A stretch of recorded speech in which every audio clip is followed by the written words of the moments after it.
And welcome back, everybody, to another episode of the Always Pressing PGA DFS podcast, previewing the 2019 Arnold Palmer Invitational.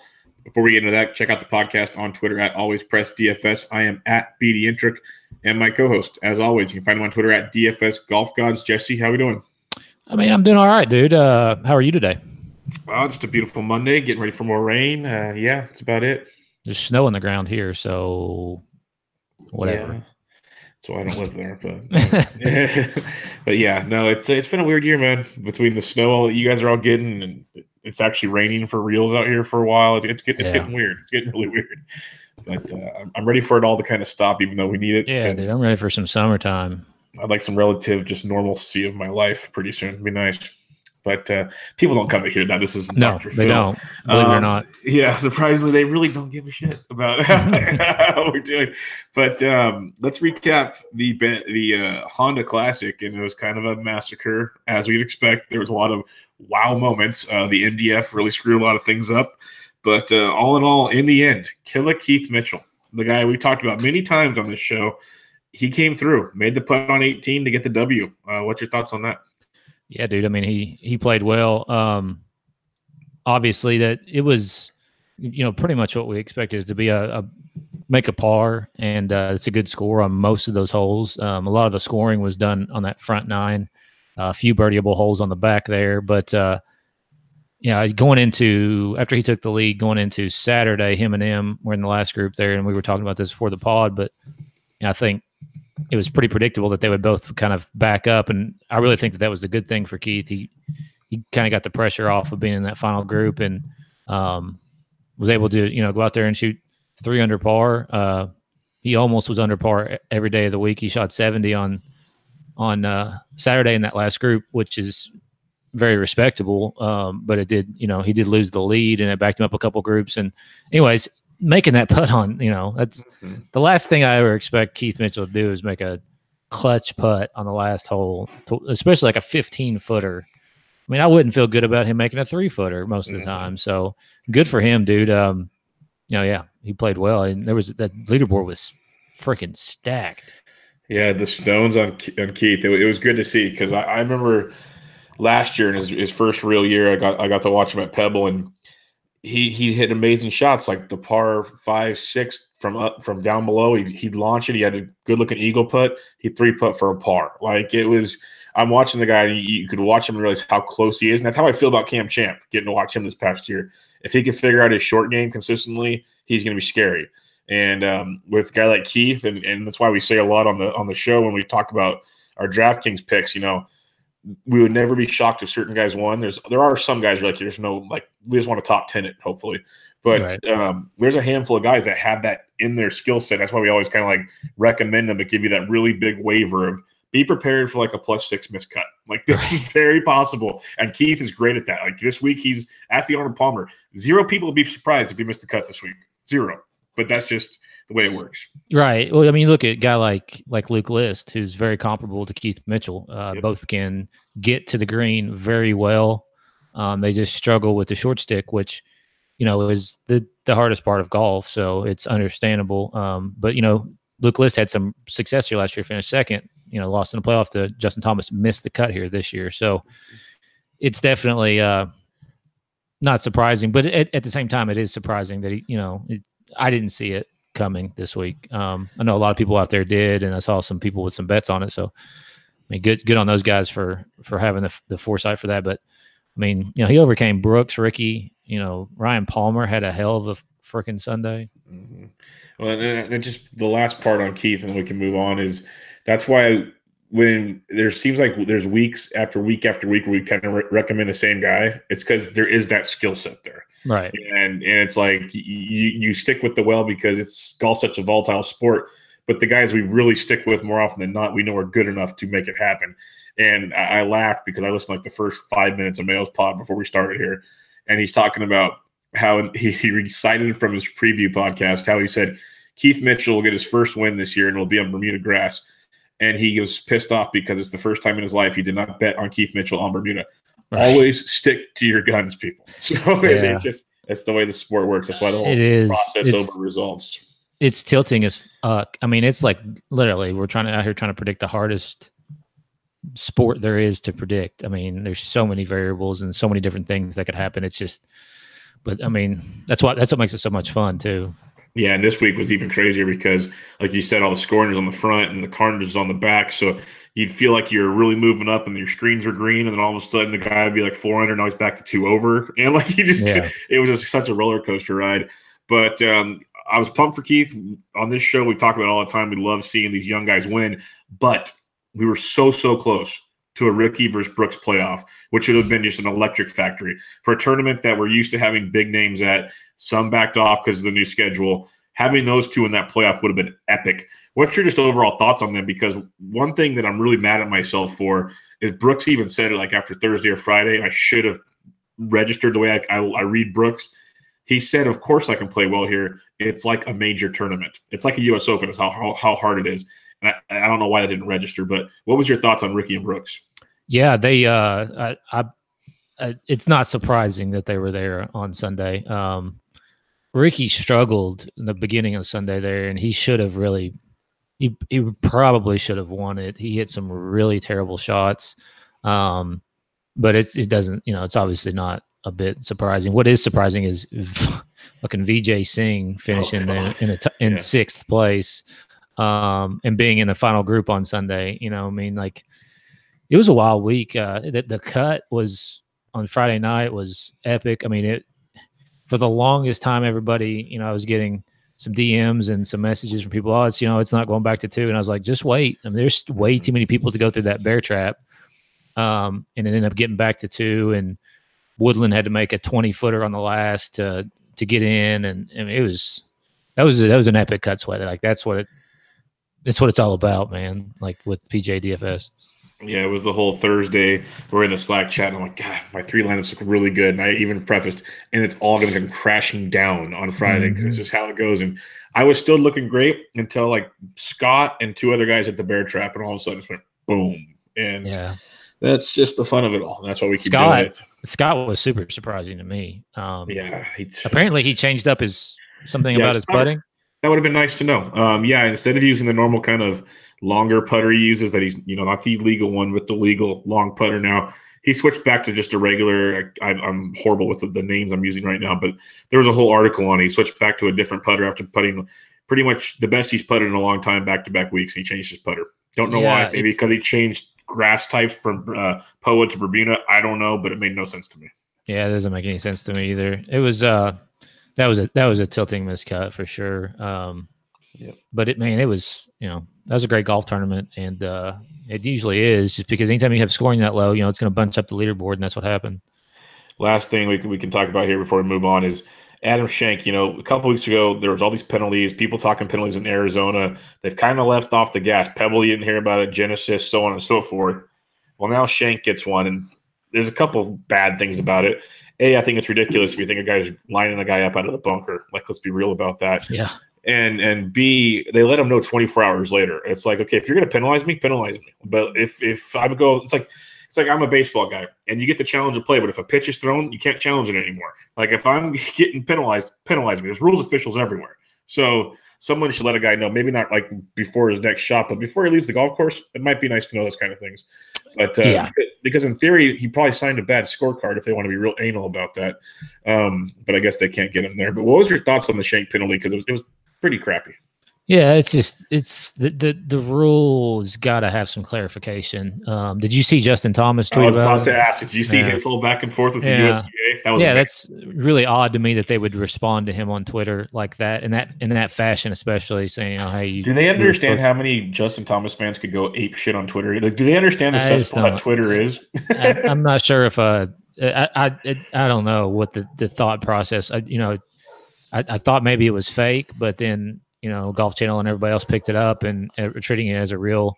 It's just really odd. But either way, there's just got to be some clarification about some of these rules. And I just the whole lining somebody up, I don't understand. I don't know. It just, to me, it's like the point of it, I guess, is to not give you an advantage. But if everybody can do it, like, who's taking an advantage? I don't know. You know what I mean? Like, it's. Yeah. I mentioned on our Pebble pod that I know a guy that plays. He was part of the Sea with Kim this year, and he was playing with us in our men's group on Sunday in our little skins game, and we were having a couple drinks after the round, and we literally started asking him because the Shank news came out. I think it was Sunday morning or something, and we were asking him, like, what's the deal with this? Because you had to go play with these guys. Like, what's going on? And he started laughing. He says they basically all hate it. They all don't really know what's going on. Like, it's just a long laundry list of it. But the one thing he did say is, well, we all put with the flag in because we're amateurs and they want to hurry up the pace of play. So that's kind of how – but, like, the lining up thing, he had no answer for. He's all – it's everything else you hear. It's like it's supposed to be for lining up putts and the LPGA Tour, but – all these other guys, like when your caddy's sitting there holding the yardage book, that's what he's paid to do. Like, he's not telling you. Like, it gets ridiculous. Yeah, it's odd. The worst part is, though, I mean, you're letting the guy know 40 minutes before he tees off, and he's in contention in the final. Well, I mean, he was. I think he was 400 when he started the round. So, yeah, pretty. Just an odd way to handle it, and there's just got to be some kind of. They got to figure some shit out. Yep. Hopefully, they finish it out this week. Let's go to the Arnold Palmer Invitational, one of the really, really awesome tournaments. It's at Bay Hill. We'll get into that in a minute. 123 golfer field, but still 70 make the cut. And sadly, Tiger Woods has already withdrawn with a neck issue. The back is fine. He tweeted out his back is totally fine. It's just his neck. You know, they're not related at all. They don't connect at any point. There's nothing that goes on there. So everything's fine. Don't read too much into that. But, Jesse, let's start with some past event history. Yep. So obviously, Arnold Palmer Invitational. It's played every year in Orlando, Florida. I closed down my tab that had all my past event winners there, so bear with me 1 second. All right, so last year, Rory McIlroy, hot putter, if you remember on Sunday, could not miss if he hit it on the green. He won by 3 shots over Bryson. Year before that, Mark Leishman was the winner. He shot 11 under. Rory shot 18 under in 2018. Leishman last year, 11 under, 1 shot over Charlie Hoffman and Kevin Kisner. 2016, Jason Day, 17 under, 1 shot over Kevin Chappell.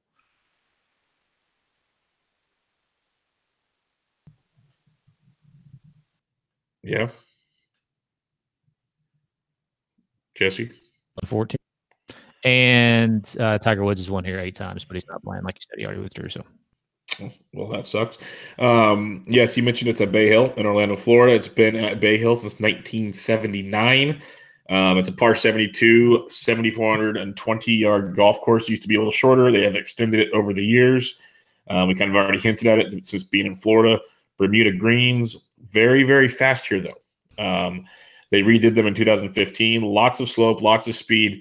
But Paul Casey's been quoted as saying, if you can't putt here, you probably can't putt at all, because it's some of the best greens you'll ever play on. So a lot to like here. It's not as bad as the Honda when it comes to water, but water is on 8 of the holes. A lot of water, dog legs built around the water, so you can't just bomb and gouge. The finishing hole 18 is one of the hardest holes in the course. Lots of water around the green with bunkers on the other side of the green. So it does come into play. It is an issue at times. You need to be really good off the tee. You'll hear a lot of 3-woods, a lot of long irons. And most importantly is your approach in from like 175 to 200. Kind of similar to what we talked about last week. Like, you got to be smart about it and make your approach in. Par 4s, pars are good. You want to score on the par 5s. Each par 5 averages over 1% birdie percentage per golfer per tournament, or per the field per tournament. The 16th hole, definitely a eagle hole. Over 6% of the field will eagle it. 55% will birdie it. So if you're not scoring on par 5s, you're in big, big trouble. That's how Tiger's done a lot of damage there. You get your pars on your par 4s, you birdie and eagle the par 5s, you'll be in contention come into the week. Other than that, also around the green, when they redid them in 2015 and a little bit prior to that, but mainly in 15, there's more runoffs around it. So if you're not hitting the greens, your short game, your chipping up and down game will become much, much more in play. Other than that, just play smart and stay out of the water. And it runs out a lot, so you don't have to hit a driver, but your long irons and everything, they'll still run out in the fairway, so your distance won't be as hampered there. What kind of key stats you looking at this week, Jesse? Yeah, pretty similar to last week. As far as it's more accuracy now. I'm switching off of bogey avoidance to birdie or better, because you do have to make the birdies, especially on the par fives. I mean, the average winning score here is getting up in the teens. So if you're gonna have the winner, they got to be able to make birdies. Waiting par fives again. Proximity from 200 plus. A lot of long par threes, and then a lot of long approaches in general. And then proximity, like you said, 150, 175 as well. And that's ball striking, and then greens and regulation too. All right, let's do a little fan share sports before we get at it. If you're looking at guys coming in with good recent form, top DraftKings scores in the last 3 events, you're going to see some similarities, but it's the big boys. You got Justin Rose, Rory, Ricky, Jason Day, Poulter, Phil, but then Matt Every is 6th on the list there, or 7th on the list there, which is pretty surprising. Tiger, which they didn't take him out yet. Then CH3 and Henrik Stenson. He's been playing really bad golf, but his last 3 events, he comes in 10th in this field. If you want to go back 6 events, get a little better sample size, you got a lot of the same guys, but Justin Rose, Ricky, Bryson comes up on this list. Rory, Jason Day, Tiger's still there, but Phil, CH3, Adam Hadwin is 9th, and then Mark Leishman is 10th. A couple new names there to keep in mind when you think about recent form. I did a little quick search for them. Last 3 events on Bermuda greens in Florida, par 72s, 7,400 yards or more. It's interesting. You got Rory, Bryson, but then Rose, Leishman again pops up here. Hoffman's on here. One to keep in mind, Taylor Gooch is on here, and Francisco Molinari. So a couple different names to keep an eye on as well. And then just the last 3 events here at the API that have DraftKings scoring. Rory, of course, on average, almost 109 DraftKings points. We got Bryson. Hoffman again makes the list. Patrick Reed's only played here once, but 94 DraftKings points. You got Justin Rose, Leishman, Woods, Day, Gooch again. And if you do average birdies over the last 3 rounds of this event, Patrick Reed had 22 birdies here last year. So that's why DraftKings scoring was big. Taylor Gooch, 21 birdies here last year. Rory's averaging 20 per round. Hoffman averaging 20. Bryson, Ricky, Chesson Hadley's averaging 18. Benny Ann's, of course, history guy here, is averaging 17 birdies. So when it comes to the DraftKings scoring, you can look at that. And then when you look at Eagles, Brandon Harkins, Aaron Wise, and Bryson DeChambeau are averaging 2 Eagles per tournament at this event. So something to keep in mind when you're looking at your DraftKings scoring. That is all I really have when it comes to fan share. So if you're ready, Jesse, I'm ready. Let's get into the DraftKings scoring here. We got a handful of guys over 10K. Got Rory McIlroy at 11.4, Justin Rose at 10.7, Ricky Fowler at 10.4, and Brooks Koepka at 10.2. Where are you looking at on this? Yeah, I mean, I really wish Tiger wouldn't have withdrawn. I think he would have taken a lot of ownership, even though he was second highest priced. So I think most of that probably goes to Rose. I like Rose a lot still. It doesn't really matter to me. I'll still play Rose quite a bit. He missed one cut in Saudi Arabia, which was during that whole Saudi Arabia fiasco they had over there. I'm not worried about that at all. But he has 2 wins in his last 3 starts, and his worst finish was at the Desert Classic, which was 34th. And that's his worst finish. It's only his finish outside the top 10 since September, since the Dell Technologies. I mean, just playing really good golf. I don't think he'll be overlooked, but I like him quite a bit. And then Rory as well. Obviously won here last year. I just feel like he's trending back there again. And I don't know if people will be off him because he's the highest price, because he's the defending champion. I hope so. I'm going to be all over Rory again this week. So those are my 2 of the 4. There should be 5, but Tiger withdrew. Yeah, you got to love Rory. Obviously defending champion, T4 the year before, T27, T11. You want that T4 first place type finish. Coming in amazing form. We've been all over him since he's been, a second T4, T5, T4 in his last 4 events. Zero problem with Rory whatsoever. I think he's a great play. If he finds the putter, he could run away with this one.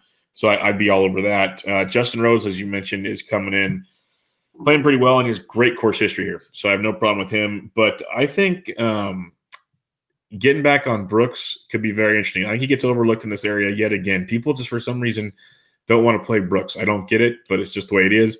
Doesn't have great course history here. DMP, a miscut, DMP, a withdrawal, and a T26. That's his history here. So it's not like out of this world great. but still playing pretty well, and he's coming off a T2 last week. So I think if you want to be contrarian, you go there, but I think Rose and McIlroy, as pretty much stated already, are the ways to go here. I love Rory this week. If you want to go stars and scrubs, zero problem with it whatsoever.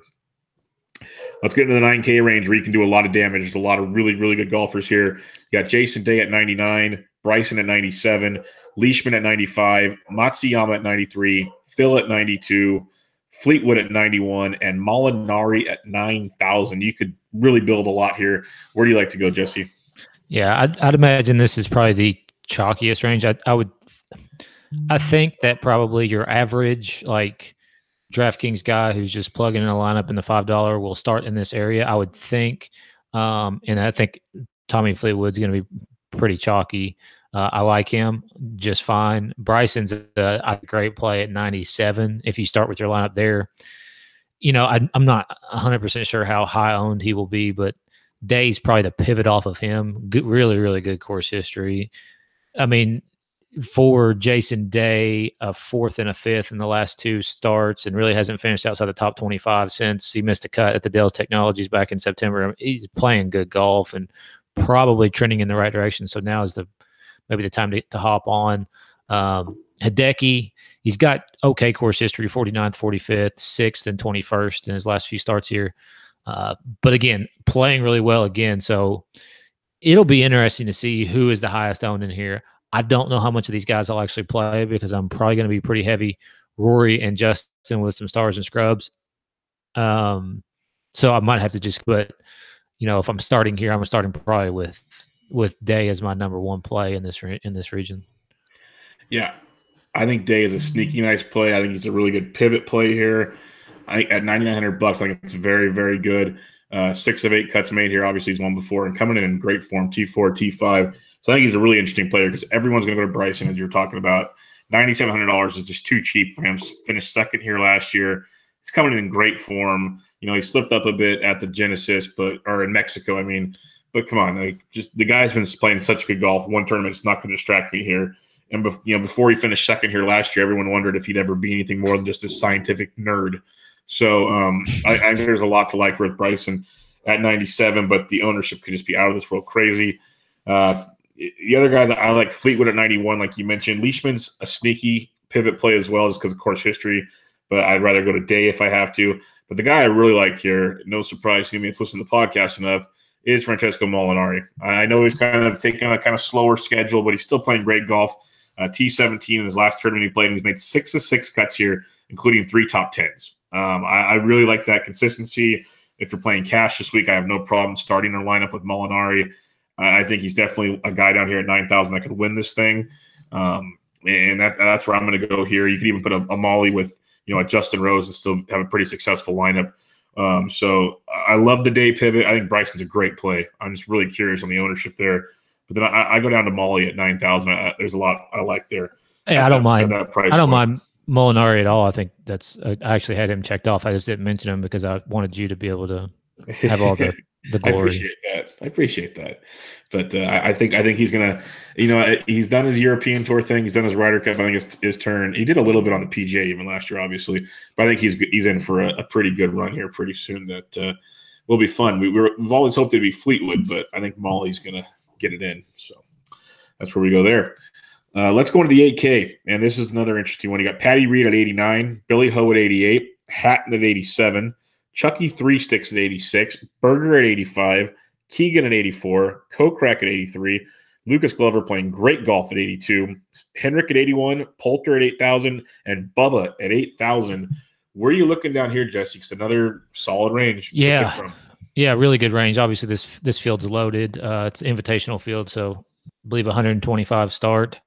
And they still cut down to 70. So 6 of 6 percentage is going to be higher than what we're used to so far this year. And when I say higher, I would imagine closer to 20%, where we've been 10% or less in most events.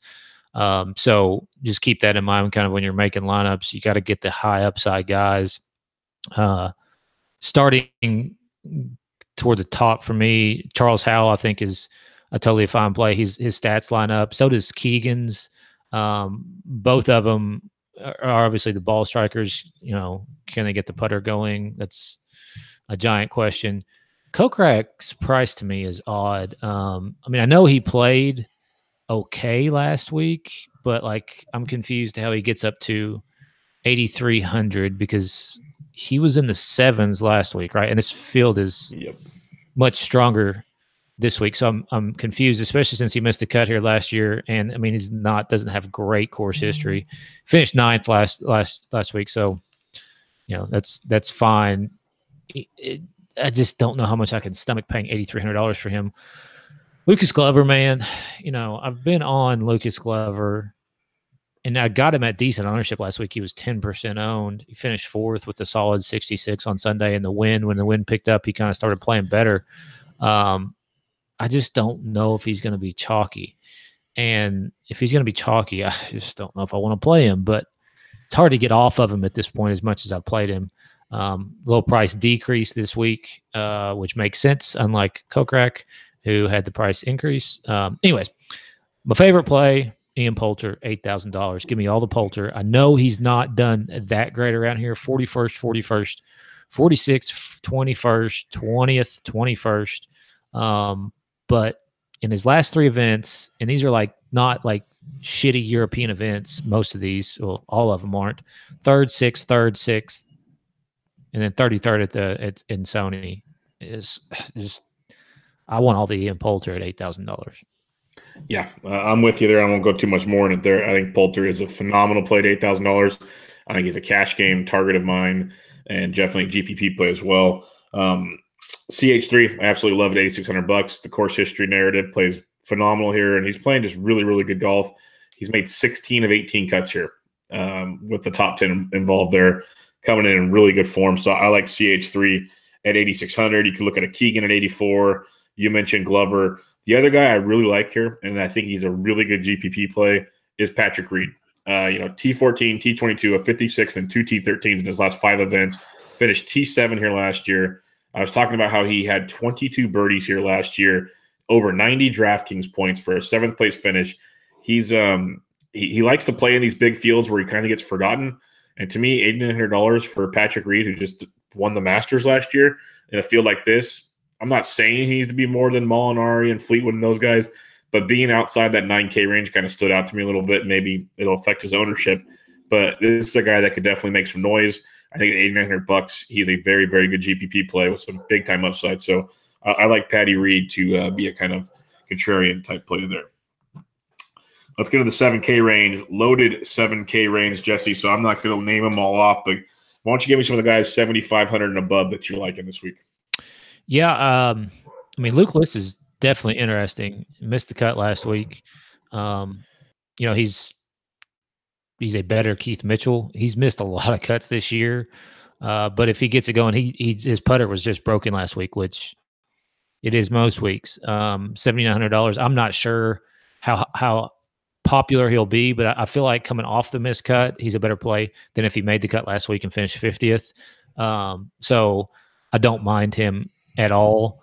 Adam Hadwin is super interesting to me. He finished 6th here in 2017. Made a bunch of cuts in a row since the Safeway on tour. Not super high finishes, but I just feel like he can kind of play well here. Zach Johnson. I'm never a Zach Johnson guy, but I was just looking over some kind of course history things, and the dude plays well around here. When's the last time he missed a cut here? What's his cut?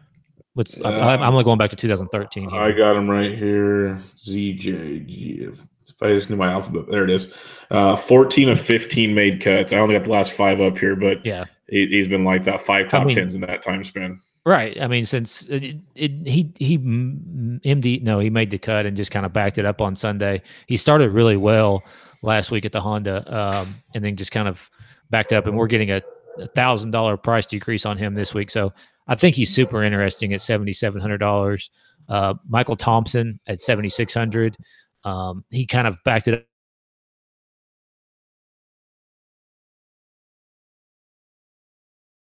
up a little bit on Sunday. He shot 2 over really well. Finished 16th at the Hunt Classic, 7th Genesis 10.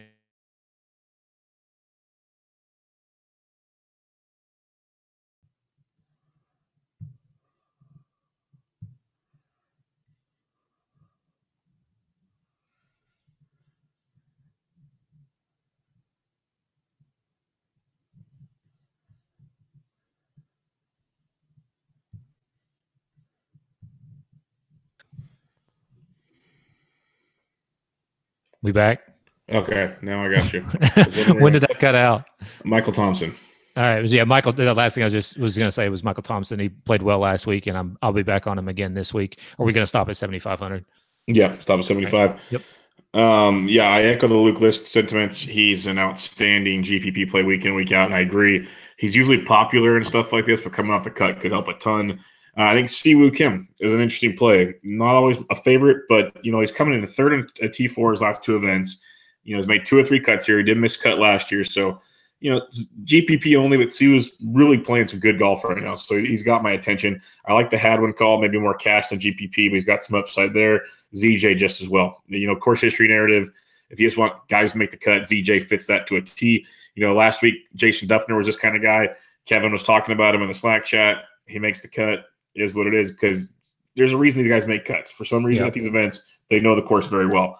I love the Thompson call as well. I'm curious to see how popular he's going to be, but he wasn't as popular last week as I thought he'd be. He still was. He was chalky for a Matt Thompson, or Michael Thompson. I'll call him Matt all the time. Michael Thompson, but still, he's still a very, very good play here. The other two guys, I can't wait to see the ownership, because I was tilted when I saw these prices.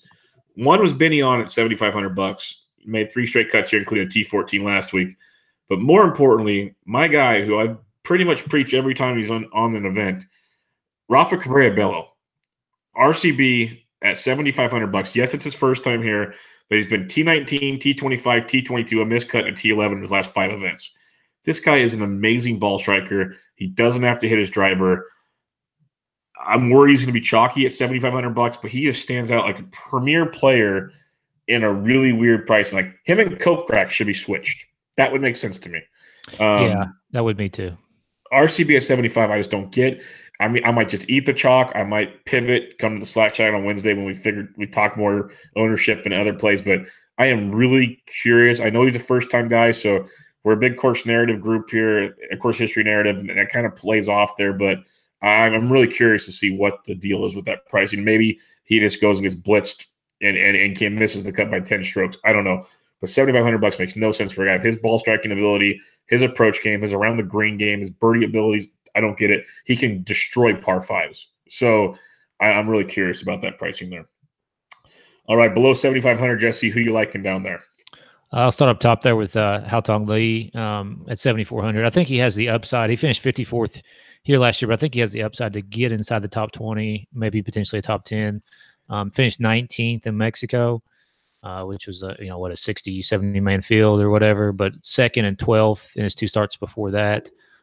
He's a top 10 machine. So I feel like if he stays over here in the States, and he will have a breakthrough performance and people will start trying to figure out who he is. And then, obviously he'll get more chalky. So I think now that is the time to hop on him at 7,400.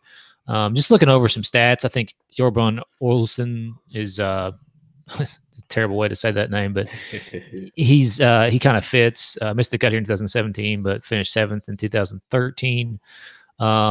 Kiradech, man, I don't know what to do about him at 7,100. The price is right. So he missed the cut here last year. Coming in, he was playing really well. He finished 6th here in 2016 and 6th here in 2015. Coming off a missed cut last week at the Honda Classic, I did not play him because I did not think he was going to succeed last week. Typically, when he misses a cut, he doesn't miss 2 in a row. Now he did miss 2 in a row from the Abu Dhabi to the Farmers, but that's flying all around the world. So I don't know how much stock I put into that, but I think this might be the week to play him, and I think his ownership might be reduced. Yeah, I like that call. I was curious what you're going to say there, but a guy that can go T6 here twice, I will give serious consideration at $7,100. That's tremendous. I like the Haotong Li call. Another guy that's, it's easy to say, he shouldn't be priced here, but guys that are in the WGCs, it's because they're ranked so high in the world. Haotong Li is there, and yet he's $7,400 in this field. So he's definitely a guy that could be in the top 10, no problem. So I like that quite a bit. When you're talking iron play, and I know he can be tilting at times because he's kind of a little crybaby, but Kevin Na at $7,200 comes into play here. He's made 7 of 10 cuts, including a T36 last year. So I like him as a cheaper option. Two other guys. You mentioned Barn Rat. JT Poston is coming and playing really, really good golf. And T36, T28, T26, T40, T7. He's made at least five straight cuts. It's his first time here, so keep it with a grain of salt. But $7,100 for a player like that is great. And another guy I mentioned a lot because he's always down here in low prices. But he's made 10 to 15 cuts here, including a T22 last year. He's made 4 straight cuts on tour, including a T20 his last time out. Brian Gay's only $7,000, and he's another really good iron player that can get it done around the green. So keep an eye on Gay and Poston at those cheaper price tags. But it's weird. I usually like this kind of lower 7 range. Not as in love with it this week. I like the 6K range a lot more. Yeah. But it's the pricing's really weird, and I'm fine with it. I'll make it work. It's just usually I like that a lot more, not so much this week. Speaking of the 6K range, Jesse, I have a lot here, so I'll let you go first. Who do you like down here? Yeah, this is definitely is going to be tempting. I know you already mentioned it in the Slack chat, but it's going to be tempting to go full on stars and scrubs, fit in as many guys as you can up top, and then throw in some of these super low price guys down here. I'll start with at $6,900 with Nate Lashley. He's quickly becoming my dude. He finished 8th in Puerto Rico. The stats just continue to fit with him, hitting a bunch of greens. And I think he'll still be under the radar. He's very accurate with his driver as well. So I like him quite a bit at $6,900. I think Gooch is interesting at $6,800. He finished 26th there last year and coming off a 20th there at the Honda Classic. So I think he's interesting. He played last week, didn't he? Yep. And he finished 20th Honda Classic. I don't remember seeing him at all on the leaderboard, but he was really quiet week. I mean, that's a really quiet top finish. 20. Yeah, that's a great finish. That's what I said too when I was doing my research. I'm like, God damn, he finished 20th, and I didn't even notice him all week. Literally did not even realize he was made the cut or even in the field. So, and usually I scroll up and down the leaderboard and I'm looking at names and I'm seeing stuff because I'm a freaking degenerate and I follow everybody's shot who I'm playing. It's really, really unhealthy. I wouldn't recommend it. Moving down especially when your guys are out there missing 3-footers. The best is when you get to watch Martin Keimer lip out those 3-footers and you're just like, fuck me. Vaughn Taylor at 6,500. He's interesting, man. I mean, 23rd here last year, got a bunch of missed cuts at this place. Did make the cut last year or last week. He finished 9th at the Genesis Open 2 weeks ago or 3 weeks, almost a month ago now.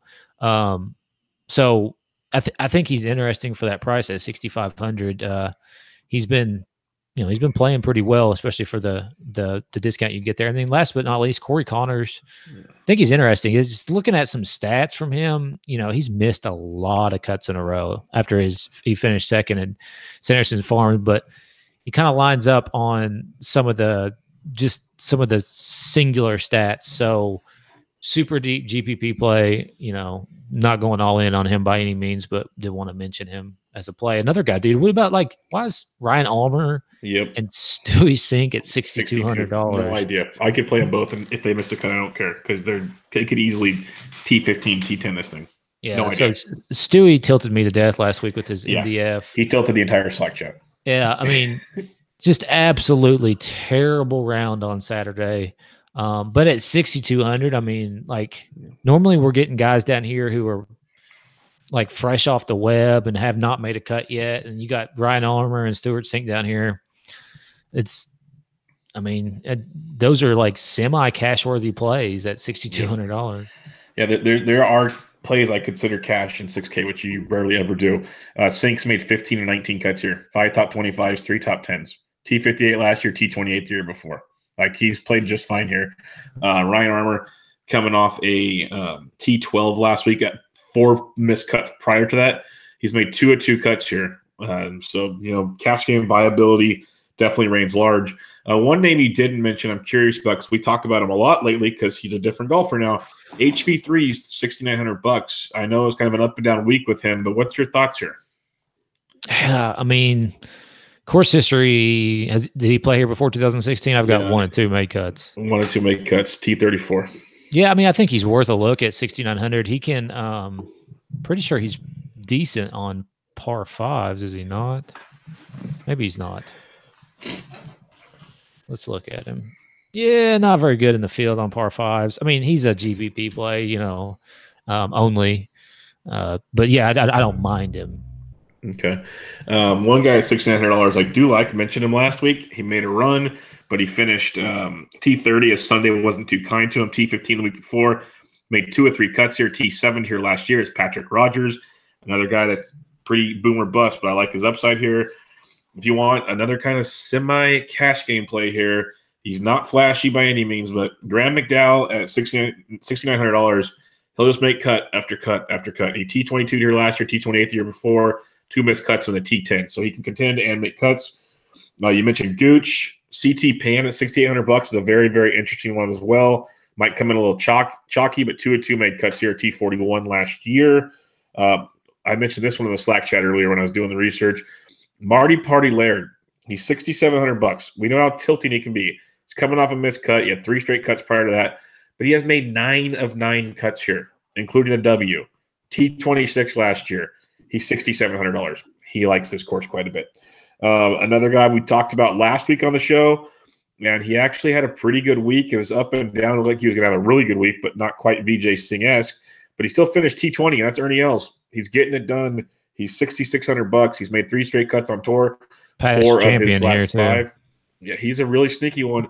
4 top 10s of this event, 17 to 23 made cuts. So Els at 66 is also kind of cash viable at this kind of event because he's not going to be stupid to try to bomb and gouge it. He's going to play it smart. So yeah. Bazzelli's a GPP guy. Burns at 63. Tons of guys down here. I know I named a lot, but if I had to pick just a couple, I like Rogers, Els, Sink, Armour. Like those are all guys I can sit there and kind of feel kind of comfortable with, which is weird. And there's the other ones I mentioned. I just wanted to mention for like GPP plays if you want to get weird. But there's a lot down here. Like I really want to see the ownership because you could pick like 2 guys down here and then put a bunch of like 9K guys and just let it go, see what happens. Yeah. So it's going to be a really interesting week.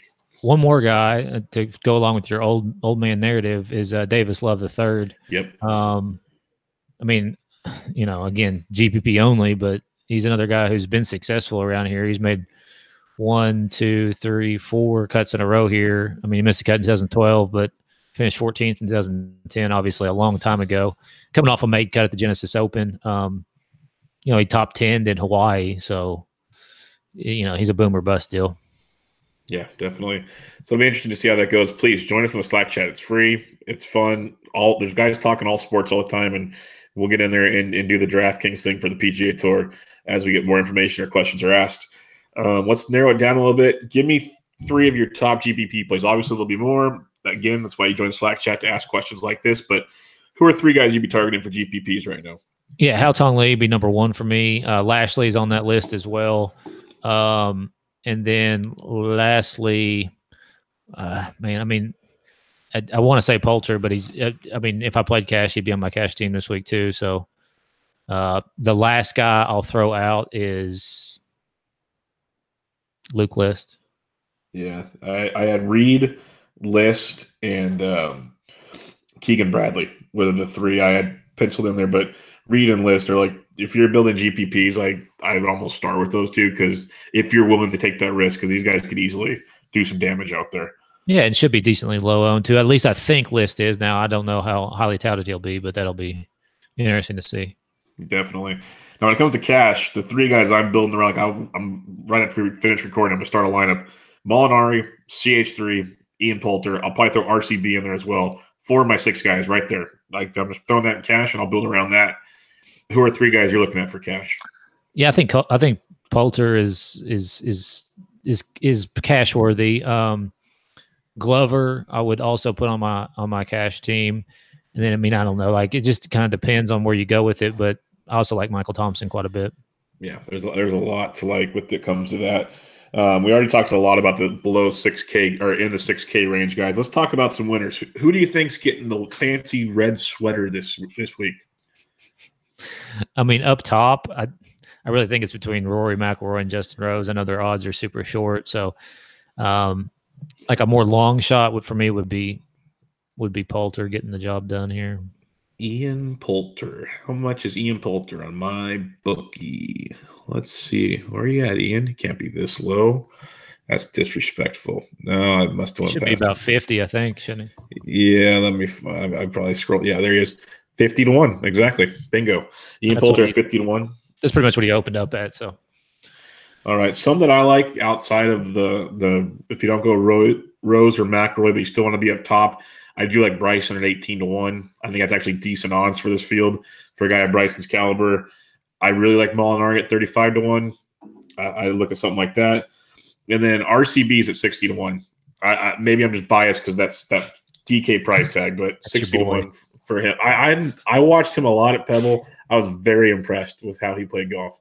He's kind of soft. He was really cold, so he had a beanie and he's wearing gloves a lot. But hey, whatever works for you. So I'll let that one slide. I don't have to worry about that this week, man. Supposed to be nice weather down there. And he's got a smoke show that follows him around. Well, absolute smoke show. Most of these guys do. Yeah, it was impressive. With the weather, I would keep an eye on kind of the wind forecast. There's potential for a draw bias because it is Florida. But from what we were looking at before the pod started, looks like pretty much 70s, warming up kind of as the week goes on. A cold spell moving through because it's freaking 20 degrees where I live right now. So it's going to get a little bit colder in Orlando, but nowhere near where Kentucky is. Any other final thoughts as people build their lineups for the week, or any other approaches to this field? I don't. Again, just going back to the whole invitational field, like I said, I think it's 125 total that are going to start here. So 70 still make the cut. Getting 6 of 6 through isn't going to guarantee you anything, I don't think, this week. Yeah, it's not like weeks past. It's going to be challenging. So cash, I'm still okay with cash this week. It's not like a no cut event, but just be prepared where you're going to definitely need the 6 of 6 to make things happen. It's not going to be like 5 of 6 is getting it done for you. And it'll be a lot of fun. It's going to be interesting. Stars and scrubs are going to go more balanced. There's tons of ways to go about it this week. Check out Jesse on Twitter at DFS Golf Gods, the podcast at Always Press DFS, and I'm at BDintric. If you can give us a rating and review on iTunes, we much, much appreciate it. And if you want any help, come join us in the Slack chat. It's totally free. But until next time, this was the Always Pressing PGA DFS preview of the Arnold Palmer Invitational. Catch you guys later.